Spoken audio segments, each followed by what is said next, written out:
সুপ্রিয় দর্শক, আসসালামু আলাইকুম। দিস ইজ কেএম আব্দুল্লাহ প্রবল ফ্রম ইউনিভার্সিটি অফ ঢাকা। আজ আমার সাথে আছে আমার ছোট ভাই, অনেক কাছের ছোট ভাই, নাম হলো শাকিল মিয়া। সে হলো আমার ইজে ডিপার্টমেন্টের 28 ব্যাচ। সে হলো ইলেকশন করতেছে। শাকিল, বলো তোমার সম্বন্ধে কিছু বলো আমাদের অডিয়েন্স। আসসালামু আলাইকুম, আমি শাকিল মিয়া। আমি ঢাকা বিশ্ববিদ্যালয়ের মার্কেটিং ডিপার্টমেন্টে পড়াশোনা করছি। আমার সেশন হলো 2021 ব্যাচ সেশন এবং আমি শহীদ সার্জেন্ট জওহরলাল হলের একজন আবাসিক শিক্ষার্থী। এবং বর্তমান সময়ে আপনারা সবাই জানেন যে ডাকসু নির্বাচন হচ্ছে। ডাকসু এবং হল সংসদ 2025 নির্বাচনে আমি শাকিল মিয়া প্রতিদ্বন্দ্বিতা করছি শহীদ সার্জেন্ট জওহরলাল হল ছাত্র সংসদের সহ-সাধারণ সম্পাদক হিসেবে। Great Shakil, great. তোমার সাহস আছে আমাদের বলতে হবে। জুনিয়র হয়ে এজিএস পদপ্রার্থী হলে তোমার জন্য অনেক শুভকামনা রইল। আচ্ছা, আমি তোমাকে কিছু প্রশ্ন করতে চাচ্ছি, সো দ্যাট আমাদের যারা ভোটার আছে তারা যেন বুঝতে পারে তোমাকে আসলে ভোট দেওয়া উচিত কি হবে না। সো আমি হয়তো তোমাকে কঠিন প্রশ্ন সহজ প্রশ্ন নাও করতে পারি, এজন্য আগে থেকে ক্ষমা প্রার্থী। আচ্ছা, আমি তোমার ইস্তেহারে দেখলাম তুমি খুব সুন্দর করে লিখেছো যে দলীয় রাজনীতির বিরুদ্ধে তোমার শক্ত অবস্থান থাকে। হ্যাঁ, এখন আমি যদি বলি অথবা আমাদের ভোটাররা যদি প্রশ্ন করে যে আমরা কিন্তু ছাত্র রাজনীতি কিন্তু অলরেডি বিসি স্যার কিন্তু নিষিদ্ধ করেছে। হ্যাঁ, এখন ছাত্র রাজনীতি নিষিদ্ধ হওয়ার পরে তোমাদের একটা হল সংসদ নির্বাচন হচ্ছে, ডাকসু ইলেকশন হচ্ছে, তারপরের কমিটিটা তুমি কিভাবে দেখতে চাও? অথবা তুমি ইজিএস হিসেবে যদি নির্বাচিত হয়ে আসো, তাহলে তুমি কিভাবে তোমার ওই ভূমিকাটা পালন করবা, যেখানে হলো তুমি প্রশাসন এবং শিক্ষার্থীদের একসাথে নিয়ে ছাত্র রাজনীতি মুক্ত একটা ক্যাম্পাস করে তুলতে পারো? এখন প্রথম যে জিনিসটা হচ্ছিল, বিসি স্যার আমাদের ঠিকই দলের রাজনীতি নিষিদ্ধ করেছে, কিন্তু তারপর আমরা কি দেখতে পেলাম যে কিছুদিন আগে কিন্তু একটি স্বনামধন্য রাজনৈতিক দল তাদের কমিটি কিন্তু আমাদের প্রত্যেকটা হলগুলোতে দিয়েছে। কিন্তু তারা পরবর্তীতে আবার যখন শিক্ষার্থীরা এই বিষয়ে প্রতিবাদ করলো, তারা কিন্তু এর পরের দিনে আবার বিবৃতি দিল যে তারা হলগুলোতে তাদের যে কমিটি রয়েছে সেই কমিটি তারা কি করবে, প্রত্যাহার করবে না। তারা সেই কমিটি কিন্তু এখনো বহাল রেখেছে এবং অত্যন্ত দুঃখের বিষয় হলো এখনো কিন্তু তারা কি করছে, প্যানেল দিয়ে কিন্তু হলো প্রত্যেকটা হলে কিন্তু তারা ডাকসু নির্বাচন বা হল সংসদ নির্বাচন গুলো করছে, যেটা আমাদের জন্য খুবই দুঃখজনক। এখন আমরা যে সাধারণ শিক্ষার্থীদের যে ভূমিকা বা সাধারণ শিক্ষার্থীরা যা চায়, তারা কি চায় যে একটি ছাত্র সংসদ নির্বাচন হবে এবং সেটা হচ্ছে। প্রত্যেকটা হলে একটি ছাত্র সংসদ আছে এবং কেন্দ্রীয়ভাবে একটি ছাত্র সংসদ আছে। সাধারণ শিক্ষার্থীদের চাওয়া হলো এই ছাত্র সংসদ গুলো তাদের সমস্যাগুলো প্রশাসনের সাথে নেগোসিয়েশন করবে। ছাত্র সংসদে যারা থাকবে তাদের কাজ কিন্তু বাপের টাকা আইনা এখানে সমস্যা সমাধান করা। তাদের কাজ হলো কি প্রশাসনের সাথে নেগোসিয়েশন করা এবং প্রশাসন যেই জায়গায় ঢিলেমি করবে সেই জায়গাটাতে তাদের কি করা, ফোর্স করা। যেটাকে কিছুদিন আগে বলা হয়েছিল যে চাপ প্রয়োগকারী চাপ প্রয়োগকারী সংস্থা বা ওইরকম কিছু একটা, যে তারা কি চাপ প্রয়োগ করবে। তারা কিন্তু নিজের টাকা দিয়ে কিন্তু ওই সমস্যাগুলো সমাধান করবে না। বা এখন এজিএস হিসেবে আমার যে ভূমিকা থাকবে, সেই ভূমিকা আমার হল শহীদ সার্জেন্ট জওহরলাল হলে অনেক সীমাবদ্ধতা রয়েছে। যেমন এখানে ক্যান্টিনের খাবারের সমস্যা, তারপর আবাসন সমস্যা, দেখা গেছে যে ভাইদের মাস্টার শেষ হয়ে গিয়েছে, তারপরে হল ত্যাগ করতেছে না, সেই সমস্যাগুলো সমাধান করা।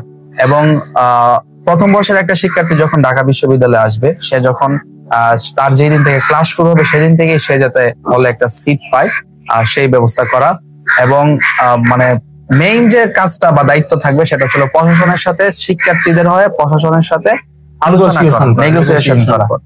এটা শিক্ষার্থীদের যে হক আছে সেটা হলো কেড়ে নিয়ে আসা, যেটা প্রশাসন বিভিন্ন কারণে দিতে চায় না বা দিতে গেলেও সীমাবদ্ধতার কারণে পারে না। আমরা প্রশাসনের সেই সীমাবদ্ধতা গুলা সম্পর্কে শিক্ষার্থীদেরকে সচেতন করা যে এই জায়গায় প্রশাসনের সীমাবদ্ধতা আছে, আপনার এই অধিকারটা পরে পাইতে পারে বা ওইরকম কিছু। আমাদের যে কাজ সেটা দুই পক্ষের মধ্যে বেসিক্যালি প্র্যাকটিক্যালি তুমি বিষয়টা হ্যান্ডেল করতে। আচ্ছা, তুমি যখন এই হলের খাবারের নিয়ে বললা তখন আমার অনেক স্মৃতিচারণ ফেললো। হলের খাবারটা আমরা খাই, খুবই খারাপ অবস্থা।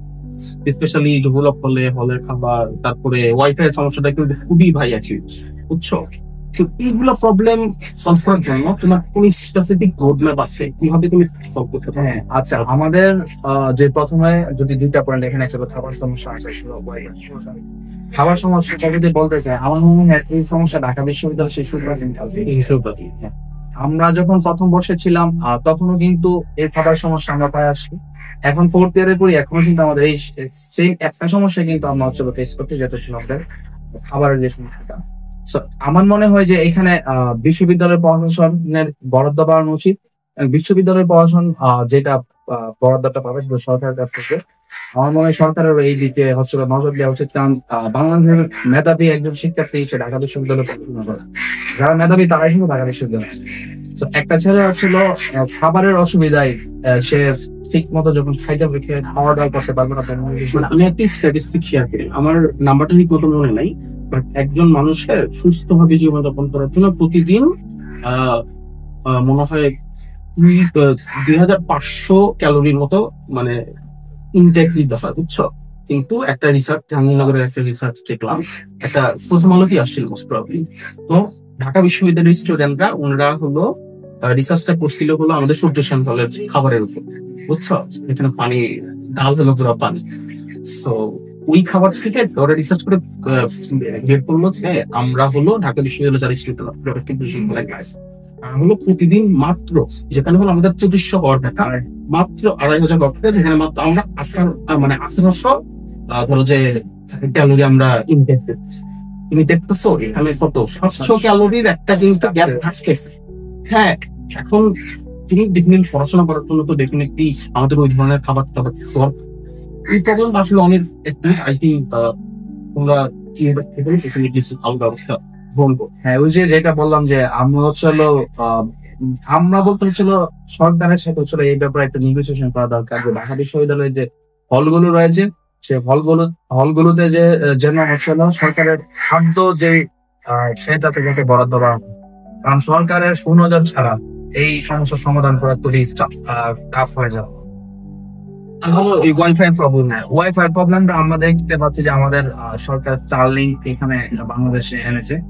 যদি যেহেতু আমাদের হলের রুম গুলো সবগুলো একই সাথে থাকে, তো আমরা যদি হচ্ছিল হলগুলোতে স্টারলিংক এর মতো নেটওয়ার্ক গুলো দিতে পারি, তাহলে বর্তমানে যে চতুর্থ শিল্প বিপ্লবের যে যুগ, সেই শিল্প বিপ্লবের সাথে তাল মিলে আমাদের শিক্ষার্থীরা বিভিন্ন ধরনের যে ওয়েবসাইট গুলোতে প্রবেশ করবে পড়াশোনার জন্য, সেইগুলোতে আমাদের দেখা যায় যে ওয়েবসাইট গুলোতে প্রবেশ করার সময় বাফারিং তো এইগুলা কিন্তু হচ্ছিল শিক্ষার্থীদের পড়াশোনায় ব্যাঘাত ঘটায়। তো আমি যদি নির্বাচিত হয় বা না হয়, আমি এই বিষয়টা নিয়ে কাজ করবো, স্টারলিংক প্রত্যেকটা হলগুলোতে চলে আসে এবং খুব সাশ্রয়ী মূল্যে যাতে চলে আসে। এবং আমি সবচেয়ে বেশি ফোকাস করবো যে আমাদের এই অধিকারটা আমার মনে হয় বিশ্ববিদ্যালয়ের পড়াশোনায় দেওয়া উচিত, যে শিক্ষার্থীরা কেন হচ্ছে ইন্টারনেটের বিরুদ্ধে করবে। এছাড়া এই ভিসাতে বিশ্ববিদ্যালয় বা হল পড়াশোনাতে প্রদান করে সেইটা খুবই ইম্পর্টেন্ট দরকার, কারণ আমাদের যখন ই লাইব্রেরি আমাদের এই লাইব্রেরি ওই লাইব্রেরিতে আমরা কিন্তু ইন্টারনেট কিনা ইউজ। আমি যখন ফার্স্ট ইয়ারে গিয়েছিলাম আমি ব্যাপারটা দেখে অনেকটা ব্যাসেল হয়ে মানে এত সুন্দর ই লাইব্রেরি আপনারা বানায় রাখছেন, কিন্তু ইন্টারনেট আমার কিনা ইউজ করতে হবে। ব্যাপারটা খুবই অস্বাভাবিক, বাট এখন মনে হয় আমাদের বলে আমাদের হয়েছে কিছু কিছু জায়গায় ওয়াইফাই লোনের ব্যবস্থা করা হয়েছে, কিন্তু আমি প্রত্যাশা রাখছি ইনশাল্লাহ পুরো হলটাকেই যাতে পড়াশোনার আওতায় নিয়ে আসা যায়, ওয়াইফাই আওতায় নিয়ে আনা যায়, এবং প্রিন্টার যাতে হচ্ছে শিক্ষার্থীদের সে কিন্তু অন্তর্ভুক্তি সরকার এই যে রাইট টু ইনফরমেশন আর হলো ইন্টারনেট, এটা কিন্তু একটা আমাদের মানে হিউম্যান রাইটস এর ভিতরে ইনক্লুড করে রাখছে। সো আই থিঙ্ক সরকারকে বুঝাইতে আমাদের কতটা কষ্ট হওয়ার কথা, কারণ এখন দেখেন হচ্ছিল বেশিরভাগ শিক্ষার্থীরাই কিন্তু হচ্ছিল বিভিন্ন রিসার্চ বা ওয়েবসাইটের গুলাতে যখন যায় তখন কিন্তু হচ্ছিল পড়াশোনার উদ্দেশ্যে, তো ওই জায়গাগুলা থেকে হচ্ছিল শিক্ষার্থীদের সোর্স গুলা কালেক্ট করার ক্ষেত্রে হচ্ছিল ইন্টারনেট খুবই প্রয়োজন। তো এর জন্য হচ্ছিল আমি যদি নির্বাচিত হই অবশ্যই আমি চেষ্টা করব যে আমার হলটার সাথে আচ্ছা আমরা নেক্সট প্রশ্ন যাই। আচ্ছা আমরা তো জানি যে মানে মানুষের আমাদের আমরা যারা একটা বিশ্ববিদ্যালয় আমাদের মানসিক কিন্তু একটা প্রবলেমে আমরা বেশিরভাগ মানুষই কিন্তু এটা হতে পারে বাইপোলার ডিসঅর্ডার অথবা ডিপ্রেশন। হ্যাঁ, অনেকে তো আত্মহত্যাও করে আমরা দেখি। এবং আমার কাছে মনে হয় যে এসব আত্মহত্যা বা এই ধরনের মানসিক ফিজিক্স প্রশমিত করার জন্য অনেক ভালো একটা ওয়ে কিন্তু খেলাধুলা। হ্যাঁ, তো তোমার কি মনে হয়, মানে তুমি যদি নির্বাচিত হও এভিএস হল সংখ্যা, তুমি কিভাবে আমাদের এই আরেকটু আমাদের বলের যে খেলাধুলা কার্যক্রম এটাকে আরো কিভাবে ভাইব্রেন্ট করতে হবে? তোমার কোনো আইডিয়া আছে? হ্যাঁ, আমাদের বর্তমান যে হলে যে খেলাধুলা হয় এটা হচ্ছে হলো ব্যক্তিগত পর্যায়ে লিগ ছাড়া, যেমন কিছুদিন আগে একটা ক্রিকেট লিগ হয়েছে এবং একটা ফুটবল লিগ হিসেবে তিনজনের ব্যক্তিগত পর্যায়ে পড়ে, কিন্তু এবং হল সংসদ হল প্রশাসন বা বিশ্ববিদ্যালয় প্রশাসন থেকে প্রতি বছর একদিনের জন্য একটা হচ্ছে খেলার আয়োজন করা হয়, যেটা হচ্ছে খুবই অপ্রতুল। আমার মনে হয় শিক্ষার্থীদের পড়াশোনার পাশাপাশি রেগুলার বেসিসে হচ্ছে যদি আমরা হচ্ছে হলো খেলাধুলাটা পরিচালনা করতে পারি, তাহলে শিক্ষার্থীদের সেই ক্ষেত্রে হচ্ছে শিক্ষার্থীর শারীরিক মানসিক সব দিক দিয়ে হচ্ছে উপকার হবে। একটা প্রবাদ আছে যে খেলাধুলায় বাড়ে বল, মাদক ছেড়ে খেলাই চল। তো সেক্ষেত্রে দেখা গেছে আমাদের বিশ্ববিদ্যালয়ের যে কিছু শিক্ষার্থীরা রয়েছে যারা খুবই কম, একেবারেই কম, কিছু শিক্ষার্থীরা রয়েছে এই ওই দিকে ঝুঁকে আছে, তাদেরকেও যদি আমরা খেলাধুলা ইনভলভ করতে পারি তাহলে দেখা গেছে কি যেই সময়টা তারা অন্য জায়গায় দিত তারা খেলাধুলায় দিল, সেটা ইনডোর গেমস হতে পারে বা আউটডোর গেমস হতে পারে, ওই জায়গাগুলো আমরা যে সীমাবদ্ধতা গুলো রয়েছে সেগুলো আমরা কাটিয়ে দেওয়ার চেষ্টা করি।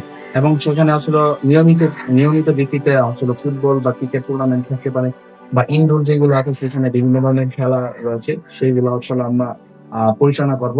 এবং আমাদের যে সরঞ্জামের যে ঘাটতিগুলো রয়েছে সেই সরঞ্জামের ঘাটতিগুলো আমরা পূরণ করে ভালো বলেছো। এখন আমরা কি তোমার ইস্তেহারে যেটা দেখলাম, তোমার অনেক সুন্দর সুন্দর 11টা ইস্তেহার, তারপরে 3টা দফা দিচ্ছ, 11টা ইস্তেহার দিয়ে তারপরে 3 দফা। তো তুমি যদি স্পেসিফিক্যালি তোমার খুব পছন্দের ইস্তেহার গুলো বলো, মানে 3-4টা, এবং তুমি বলবা যে সবচেয়ে ভালো একটা ইউনিক ইস্তেহার তোমার যেটা তোমার কম্পিটিটররা দিচ্ছে না, কেউ দিচ্ছ, বুঝছো? এভাবে তুই একটু বল। ইস্তেহার বলতে হচ্ছে হলো আমাদের ঢাকা বিশ্ববিদ্যালয়ে আমরা যখন পড়াশোনা করতাম, বিশেষ করে আমাদের যে এমপিএস শিক্ষার্থীরা সব ডিপার্টমেন্ট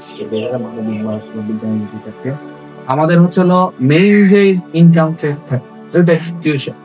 যে আমাদের ঢাকা বিশ্ববিদ্যালয়ের শিক্ষার্থীরা আমরা হচ্ছে আমি নর্মালি আমার কথাই চিন্তা করি যে আমি যখন হচ্ছে ঢাকা বিশ্ববিদ্যালয়ে ভর্তি পরীক্ষা দিব তখন আমাকে অনেকে বলতো তুই যে চান্স পা তাহলে টিউশন করে অনেকটা ইনকাম করতে পারবি, ওই জিনিসটা কিন্তু আমাদের ছিল। তো আমার যে মনে হয় আমাদের ঢাকা বিশ্ববিদ্যালয়ের একজন মেধাবী শিক্ষার্থী যে পরিমাণ সময় টিউশনে দেয় এবং যেই টাকা ইনকাম করে সেটার মধ্যে অনেক বেশি ইনকাম। একটা শিক্ষার্থী 3 থেকে 4 ঘন্টা একটা টিউশনে দেয় এবং ঢাকা শহরের যে গেম সেটা ভালো, 3 থেকে 4 ঘন্টা টিউশন করিয়ে মাস শেষে সে 5,000 বা 6,000 টাকা পাচ্ছে, সেটা কিন্তু খুবই অপ্রতুল। এবং রেগুলার বেসিস হলো আপনার শরীর খারাপ, আপনার ভালো লাগবে না, তাও কিন্তু আপনার হলো নিজের খরচ চালানোর জন্য কিন্তু টিউশন আপনাকে দেখতে হবে। এবং আপনার একটা বিরাট একটা সময় কিন্তু এখানে আপনার চলে হচ্ছে পড়াশোনা না দিয়ে। তো আলটিমেটলি টিউশনটা কিন্তু আমাদের জীবনে আহামরি কোনো ধরনের ভ্যালু এড করা। সো যদি আমরা এমন একটা কাজ করতে পারি যেটা আমাদের জীবনে টাকাও আসতেছে আবার ভ্যালু এড করতেছে, জনসংখ্যা সুবিধা করি। বর্তমান চতুর্থ শিল্প বিপ্লবের যুগে যে যে বিপ্লব ছিল বা হচ্ছিল ওই রকম যে গ্রাফিক্স ডিজাইন, ভিডিও এডিটিং, এই যে কোর্স গুলো আছে ওইগুলো যদি আমরা প্রথম বর্ষের একটা পিকচার থেকে যদি আমরা দিয়ে হচ্ছিল ওই কোর্স গুলা করিয়ে তাকে যদি 6 মাসের মধ্যে যোগ্য করে তুলতে পারি বা হচ্ছিল 6 থেকে 7 মাসের ভিতরে তাকে যোগ্য করে তুলতে পারি, তাহলে 7 মাস পরে দেখা গেল কি সে এখানে কিছু টাকা আর্নিং হলো এবং সে এই যে একটা স্কিল নিয়ে ঢাকা বিশ্ববিদ্যালয় থেকে বের হইলো, ওই স্কিলটা কিন্তু শুধু তার ঢাকা বিশ্ববিদ্যালয়ে কাজে লাগবে না, তার যে আপকামিং যে লাইফ আছে সারা জীবনে কিন্তু সেটা কাজে লাগাতে পারবে। এই দিকটা বিবেচনা করে মার্কেটে ঢাকা বিশ্ববিদ্যালয়ের গ্রাজুয়েটদের মানও বাড়বে। যে একটা সে শুধু ঢাকা বিশ্ববিদ্যালয়ের সার্টিফিকেট নিয়ে বের হচ্ছে না, সাথে কিছু শিখে আসছে, কিছু স্কিল নিয়ে আসছে। আপনি যদি কর্পোরেট জব দিলে দেখবেন যে প্রথমে জিজ্ঞেস করে যে আপনার সনদের বাইরে কি আছে, স্কিল বা সেখানটা যদি যে ডেটা অ্যানালাইসিস বা ওই রকম কোর্স গুলা যে হাই ডিমান্ডেবল কোর্স গুলা দেখাতে পারে, সে কিন্তু আসলে খুবই ইজিলি জবটা পাওয়া যায়। বা তুমি বেসিক্যালি আমাদের স্টুডেন্টদের স্কিল ডেভেলপমেন্ট স্কিল ডেভেলপমেন্ট যাতে হলো তারা যে টিউশন যে সময়টা নষ্ট করে সেটা তোমার বাড়ি কিন্তু মেন টাইম তুমি স্কিল শিখতেছো তুমি তাহলে শিখতেছো তোমার ইউনিভার্সিটির নামও হচ্ছে তাই না মানে খুবই ভালো একটা উদ্যোগ আসলে ওইটাই হচ্ছিল মানে, এবং এটা শুধু আমার বলার জন্যই বলা না যে আমি ইচ্ছা দিচ্ছি পরবর্তীতে ফার্স্ট হলে এটা খোঁজ খবর রাখবো না, না আমাদের অডিয়েন্সরা তো তোমাকে দেখবে বলছিলেন এটা হ্যাঁ তা তো অবশ্যই। আমি অবশ্যই এটা হচ্ছে হলো যেহেতু আমার হচ্ছে হলো কয়েকটা বাংলাদেশের স্বনামধন্য কয়েকটা আইটি প্রতিষ্ঠানের সাথে আমার যোগাযোগ রয়েছে, আমি তাদের সাথে নিয়ে ব্যাপারে কথা বলেছি, কারণ আমাদের সাথে কোলাবোরেশন করার জন্য খুবই এক্সাইটেড। ঢাকা শিক্ষার্থীদের সাথে সবাই চাই কোলাবোরেশন। সো সেই ভিত্তিতে আসলে আমি তাদের সাথে কথাবার্তা অলরেডি বলে রেখেছি, যদি আমি নির্বাচিত হয় তাহলে অবশ্যই আমি সেই কাজটা পরিচালনা করবো। সো আরেকটা জিনিস কি, সেই কাজটা পরিচালনা করতে হলে আমাদের তো পর্যাপ্ত রিসোর্স লাগে। সো রিসোর্স কি, আমাদের কম্পিউটার ল্যাব লাগে। সো এই কম্পিউটার ল্যাবটা হচ্ছে আমি তো নিজের টাকা দিতে পারবো না, অল্পকে ফোর্স করতে যে আপনি হচ্ছে সুন্দর একটা কম্পিউটার ল্যাব গঠন করেন।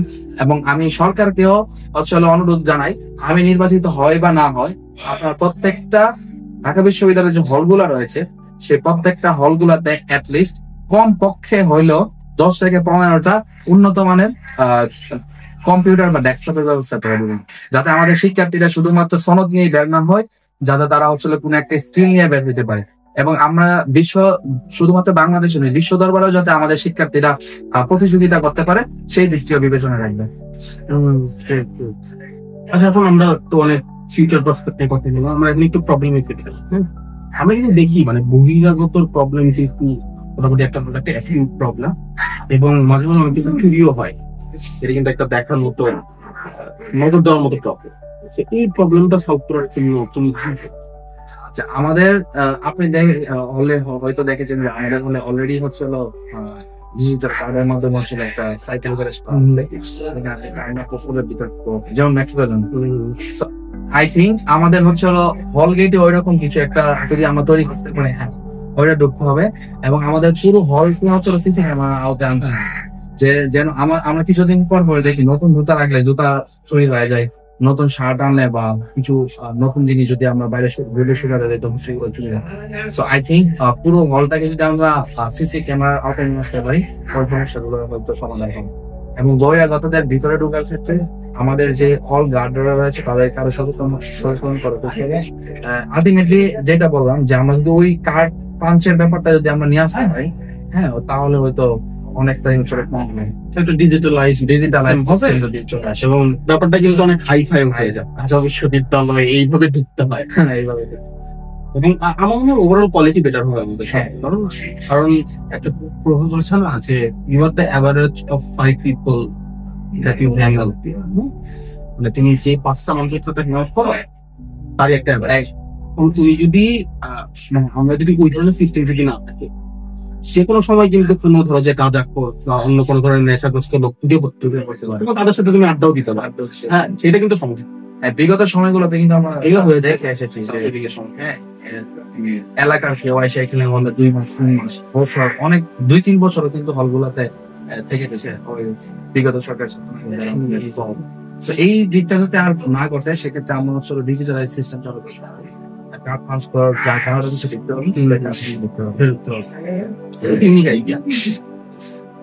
আচ্ছা ঠিক আছে, তুমি তো বললা তুমি অনেক কিছু করবা, বাট আমরা জানি এজিএস কিন্তু কোন একটা বড় সংসদের আলটিমেট অবজেক্টিভ। ডেফিনেটলি এজিএস এর কর্তৃত্ব বা ক্ষমতার কিছু লিমিটেশন, সেক্ষেত্রে তুমি কেমনে হ্যান্ডেল করবা? আমি প্রথমেই বললাম যে আমি যে ইশতেহার গুলা দিচ্ছি কোনো কিছুই হচ্ছে আমার হচ্ছে নিজের টাকা দিয়ে করবো না। প্রথমে সারেন্ডার, আমি টাকা পয়সা দিচ্ছি না। আমার তো ধরুন একটা কম্পিউটার যে কম্পিউটার ল্যাব করতে 10-15 লাখ টাকা, ওইটা তো আমার আমি হচ্ছে হ্যাঁ আমি হচ্ছে সেটা পড়াশোনার সাথে নেগোসিয়েশন পড়াশোনাকে তো ঢাকা বিশ্ববিদ্যালয়ের পড়াশোনা সীমাবদ্ধতা আছে থাকার পরও তারা কিন্তু চাইলে একটা জিনিস করতে পারে। এই যে আমরা দেখেছি আমাদের হল পড়াশোনা সাইকেলের জন্য একটা খুব সুন্দর এবং ঢাকা বিশ্ববিদ্যালয়ের রোল মডেল হইতে পারে। আমাদের যে সাইকেল গ্যাসটা করা হয়েছে আমাদের হল পড়াশোনা এরকম কাজ কিন্তু চাইলেই করা যায়। পড়াশোনা চাইলেই সবকিছু পারে, আর পড়াশোনা যদি না চাই তাহলে কোনো কিছু যে এই যে ধরেন নর্মালি যদি আমি ডাকসুর কথা বলি, গত 6 বছর কিন্তু হয় নাই, প্রশাসন চায় না, এর জন্য হয় নাই। প্রশাসন চাইছে তাই ডাকসু হচ্ছে, এবং হচ্ছে আমরা ভোট দিতে পারছি। এবং আমি একজন প্রার্থী। সো প্রশাসন চাইলে সবকিছুই পারে। সো ওইভাবে প্রশাসনের সাথে আমার যে বিপি থাকবে, জিএস থাকবে, বা আমার যে সংসদের সদস্য বা বিভিন্ন সম্পাদকরা থাকবে, তাদের সবার সাথে আমি আসলে কোলাবোরেট করবো সবার সাথে এই বিষয়ে। অবশ্যই তাদের ছাড়া তো আমার তো একা করতে তো সম্ভব নয়, সবাইকে নিয়েই হচ্ছে এই ধরনের উন্নয়নমূলক শিক্ষার্থী বান্ধব কাজগুলো আমার করতে হবে। সো আই থিঙ্ক সবার সাথে প্রশাসন, হল প্রশাসন, বিশ্ববিদ্যালয়ের প্রশাসন বা দেশের যে প্রশাসন আছে সবার সাথে কথাবার্তা বলি, আসলে ওই সমস্যাগুলো আমাদের তোমার সলিউশন গুলো অনেকটা প্র্যাগমেটিক, একটা অনেক ভালো ইন্ডিয়ান হিসাবে। তুমি হলো অনেক টিকটিশিয়াস কথা বলো, যে মানে অদাচতা করো না, এটা আমি এটা করে ফেলা, ওইটা করে ফেলা। বাট মানে প্র্যাগমেটিক থাকলে তো ভালো, কারণ 1 বছরের জন্য তুমি যদি যেত, আমরা দোয়া করি তুমি যেত 1 বছরের জন্য, তুমি যেত 2 বছরে কি করতে পারো, কিছু তুমি করতে পারো। আমাদের যে সরকার, বর্তমান যে সরকার, ওনাকেও আমরা দেখছি সংস্কার বলতে বলতে অনেক কিছুই হচ্ছে না। আসলে আসলে একটা সরকার এত কম সময়ে, বা আমাদের যে অসংখ্য থাকে এত কম সময়ে এত কিছু বাস্তবায়ন করা সম্ভব না। আমার ইচ্ছা আপনি তো লক্ষ্য করে থাকবেন যে আমাদের জনহলকে কিন্তু একটা গ্রাম বলা হয়। ঢাকা নরমে ঢাকা বিশ্ববিদ্যালয় পুরো ঢাকার ভিতরে হচ্ছিল এটা একটা গ্রামের মতো হচ্ছিল থাকে। সবসময় একটা যে প্রকৃতি পরিবেশ সবকিছু গ্রামের মতো। যেমন আপনি দেখবেন এখানে একটা খেলার মাঠ আছে, মাঠের পরে পুকুর আছে, পুকুরের পর একটা বাগান আছে, বাগানের পরে তারপর হচ্ছিল কি আমাদের এগুলো একটা মেইন যে আবাসন বিল্ডিং। সো আমাদের পুকুরের পশ্চিম পাশে কিন্তু হচ্ছে আবার একটা জঙ্গলের মতো একটা জায়গা আছে, ওটা যদি আপনি জানতে অবশ্যই পারবেন। সো আই থিঙ্ক আমি মানে চিন্তা করতেছি যে ওই যে জায়গাটা আছে, ওই জায়গাটা যদি আমরা জঙ্গল বানাই, মানে মানে ওই যে গাছগুলা যেগুলো আমাদের কাজে লাগে ওইগুলাকে জানি সবাই ওখানে কিছু মাটি ফলায়, যদি আমি এখানে একটা বাগান করতে পারি কয়েকশো প্রজাতির ফলের গাছ থাকবে, এবং শিক্ষার্থীরা হচ্ছে তাদের পুষ্টির চাহিদা ওইখান থেকে পূর্ণ করবে। ওই ফলের বাগানটা হয়তো আমরা পাবো না, বা আপনি না পাইতে পারেন, কিন্তু আমাদের যারা জুনিয়র আসবে 4-5 বছর তারা কিন্তু ওইটার সুফল ভোগ করতে পারে। মানে আমাদের পূর্ববর্তী প্রজন্ম যারা হচ্ছিল আমাদের হল গুলাতে ডাব গাছ লাগিয়ে গিয়েছিল, ওই সুফল কিন্তু আমরা ভোগ করছি। আমরা যদি এখন একটা বাগান করে যাই, সেটা হচ্ছে আমাদের জুনিয়র যারা আসবে তারা ভোগ করবে। ওই কাজটা আমাদের ওইটার দিকে আমি ফোকাস করবো, মানে ওই কাজটা করার জন্য কিন্তু। আচ্ছা, আমাদের আমি অনেকেই তো তাদের মধ্যে থেকে আমি একটু বড় একটা জোর পাই, তারা একটা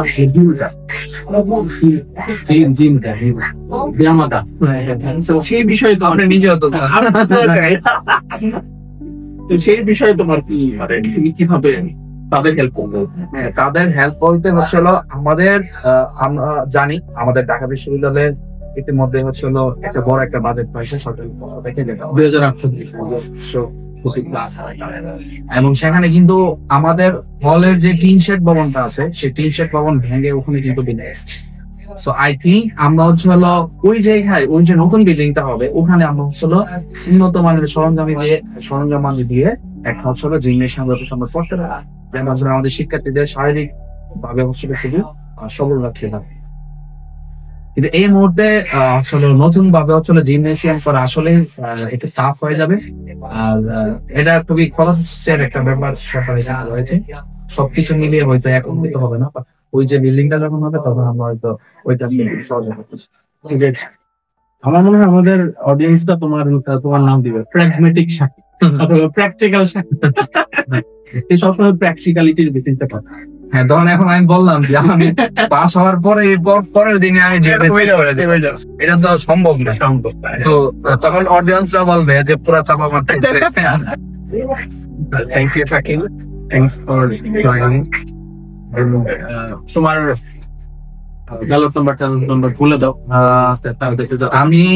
আমার নাম শাকিল মিয়া, আমি মার্কেটিং বিভাগের অফিস বেস সেশনে পড়াশোনা করছি।